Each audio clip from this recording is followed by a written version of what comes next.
love that song. Yeah. Sonic and the Black Knight. Yeah, what can you say about this title? I mean, it's Sonic, right? With a sword? Alright.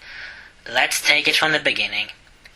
When I heard about this idea of Sonic traveling to the Middle Ages with a sword, I thought, nah, this is probably not going to work. But, surprise, surprise, believe it or not, I actually really like this game. Yeah, not kidding. This is actually one of my favorite Wii games. Alright, come on, don't run away now. I know that Sonic and the Black Knight is considered to be one of the worst Wii games for the system, but honestly, I like this game. Yeah, it figures I like Sonic 06, so I should like all crappy Sonic games, right? Wrong. Of course there's some Sonic games that I personally can't stand, but we're not going to that one now. But I personally think that Sonic and the Black Knight is a really misunderstood game. People say it sucks because clunky controls, Sonic not moving fast enough, having a ridiculously story. Yeah, I can somewhat agree on that point, but if you played through whole Sonic and the Black Knight, you have yourself a really fun slasher game. Now, the story of this game is pretty simple. It's part of the storybook series, which, well, I should say that this game is a sequel to Secret Rings.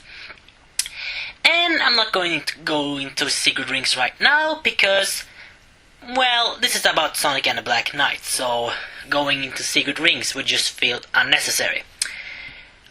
But anyway, back to the story. Sonic and the Black Knight story is pretty simple. Sonic is summoned by a wizard girl named Merlina. Sorry, her name is Merlina, and she's summoning the Knight of the Wind, which, bada bing bada boom, turned out to be Sonic. In the story, Sonic gets the sword known as Calibur, King Arthur's legendary sword. And with Calibur by his side, it's up to Sonic the Hedgehog to take down the evil King Arthur and save the day once more. Yeah, that's pretty much the story itself. It's not used to going into it too much, but yeah, it's a simple story, so I'm not complaining at all. It works. Now, one thing that people complain about when it comes to this game is, of course, the source control. You're controlling Sonic with the nunchuck and the Wiimote, and you're slashing the Wiimote, that way you slash the sword, and you're controlling him with the nunchuck. Thank God for adding the nunchuck. If there was one thing I could not stand in Secret Rings, was the fact that you had to control Sonic with only the Wiimote. Now, I'm not saying that Secret Rings is a stupid game or a bad game, because it's not, but the way you controlled Sonic in that game made me sick. Alright, there are exceptions. That control can work sometimes. Metro M worked. But in Sonic's case, when you run with the Wiimote, it was like driving a car. And I'm sorry to say it, but when I'm playing in video games, I rather use a controller. I don't want to steer it like I'm going into Secret Rings now, but let's just say I did not enjoy the controls in Secret Rings. But in the Black Knight, you have the nunchuck to move Sonic back and forward, and it works so much better. Yeah, trust me, it works so much better. So, control-wise, Sonic and the Black Knight isn't too bad. Yes, there is, of course, the clunky sword control. Basically, you whiffed in the Wiimote like in any other Wii game, and Sonic will do a slash attack. Now, this may sound stupid at the beginning, But after 1 or 2 levels, you know the controls. So there's really no point of saying it, the controls are clunky, they suck. Because personally, well, I got used to them pretty fast. And overall, I think the control could have been better, of course. Like, there's no option to use the Wii Motion Plus, which, well, this is a little title on the Wii, so I guess, trust me, this isn't Skyward Sword standard if you think that. No. Skyward Sword was far from complete when this game was done, so yeah, I think the control could have been better, but what we got was okay. That's all about the controls. It really is easy though. You steer him with the nunchuck and you jump and attack with the Wiimote, slashing enemies and all that stuff. Nothing too bad about it. It actually works.